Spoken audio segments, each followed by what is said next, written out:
Apa hukumnya bekerja di BPJS ketenaga kerjaan yang telah difatwakan MUI tidak sesuai dengan syariat? Alhamdulillah fatwa MUI sudah keluar. Dan sebelum MUI keluarkan fatwa, saya sudah sampaikan di majelis saya secara khusus. Saya bilang itu tidak boleh. Tapi kan dari awal saya sudah bilang, cari tempat sumber yang lain akhi dan ukhti. Ajal kalau datang antum akan menyesal kalau ada sedikit saja unsur yang haram. Hati-hati, gitu kan? Jadi usahakan semaksimal mungkin jangan siapin musuh hari kiamat.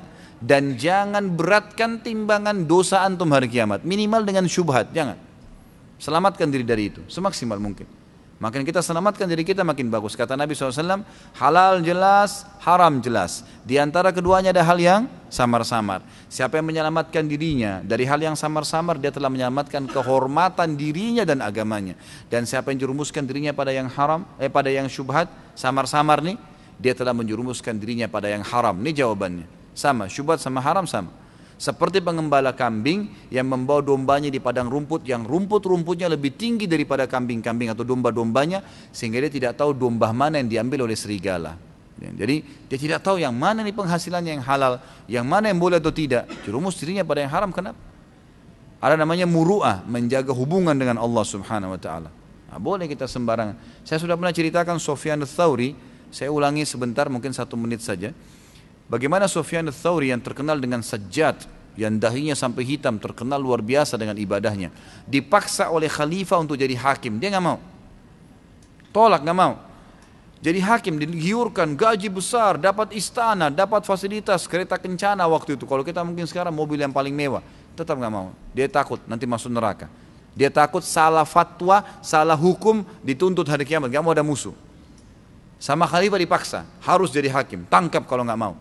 Sebenarnya setelah lari nih, lari dari Mekah, orang Mekah lari terus. Zaman dulu orang tidak tahu mukanya karena tidak ada foto, tidak ada media kayak sekarang. Jadi orang nggak kenal siapa dia jalan aja sampai. Jadi kalau ini Jazirah Arab misalnya, di atas ini negeri Syam, Madinah dulu, kemudian Mekah, kemudian negeri Yaman di bawah, di daerah selatannya Jazirah Arab. Di bawahnya lagi selatannya itu Indonesia, ada Asia Tenggara ya. Jadi di bawah sekali itu adalah Yaman. Dia jalan kaki dari Mekah terus sampai ke Yaman. Tiba di Yaman, tidak ada orang yang kenal dia, cuma Sufyan ats-Tsauri terkenal namanya ini. Maka dia pun jalan, masuk, dia lihat ada kebun kurma, dia melamarkan diri untuk jadi pegawai. Saya mau kerja. Saya datang dari Hijaz itu Mekah sama Madinah. Baiklah, kata pemilik kebun, kamu ini siapa? Dia bilang, saya Abdullah. Dia tidak bilang namanya siapa, karena ditanya, kamu ini siapa? Bukan ditanya siapa namamu ya. Jadi kepekaan ulama di sini dalam menangkap pertanyaan dan menjawab itu luar biasa gitu. Jadi beliau tidak bohong di sini. Pada saat dikatakan kamu ini siapa, bukan ditanya siapa namamu. Dia bilang saya Abdullah, hamba Allah. Pemilik kebun memahami namanya Abdullah. Padahal dia bukan tanya nama di sini kan. Bekerjalah di situ 3 bulan Sufyan ats-Tsauri rahimahullah. Beliau bekerja 3 bulan, ngangkat ini, bekerja seperti itu. Jadi pekerja gitu. Satu waktu dipanggil setelah 3 bulan kerja oleh pemilik kebun, kesini kamu. Wahai Abdullah, datang dia.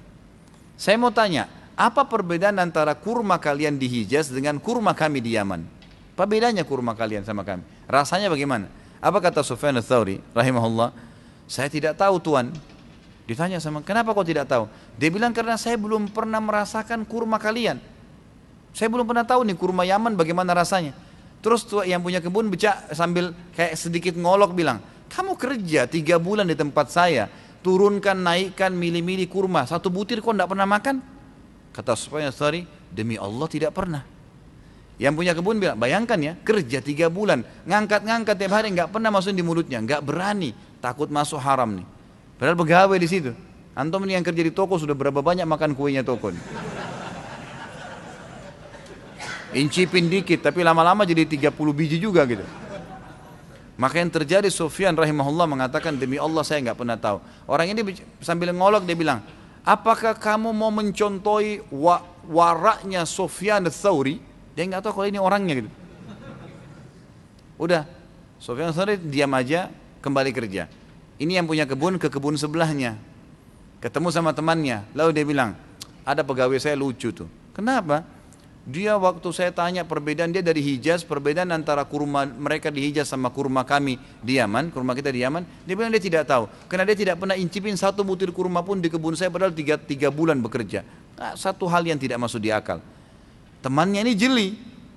Waktu itu Khalifah keluarkan instruksi, siapa yang tangkap Sufyan ats-Tsauri hidup atau mati dapat satu peti emas. Hidup atau mati. Ini luar biasa. Orang lagi berebut mengejar dia nih.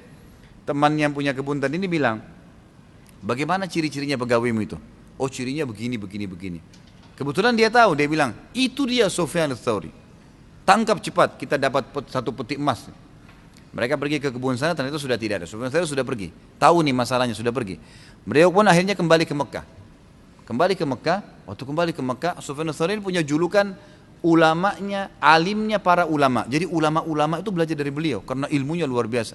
Begitu masuk, ulama-ulama Mekah semua nyambut, mengatakan selamat datang, tapi mereka semua khawatir. Wahai Sufyan, ini bahaya nih, Khalifah akan tangkap kamu. Kamu hidup atau mati ini dikejar. Dia bilang, saya sekarang bertawakal kepada Allah. Apa yang terjadi sudah nggak ada masalah. Temannya menceritakan, mengatakan Sufyan ats-Tsauri ini terkenal dengan sajjad, suka sujud, dahinya hitam. Dia kalau sujud nggak diangkat sampai hajatnya selesai.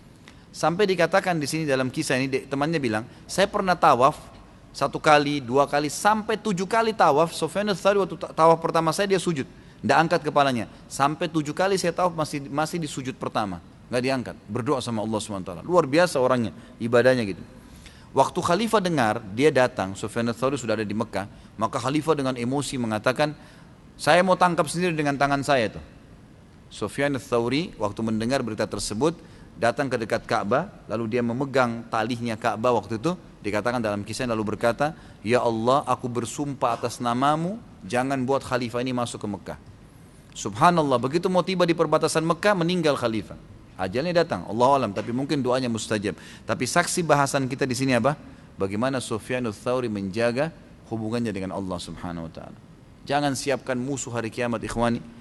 Dan jangan memberatkan timbangan dosa antum, berat untuk dihilangkan lagi itu susah. Maka selalu isi dengan amal-amal soleh.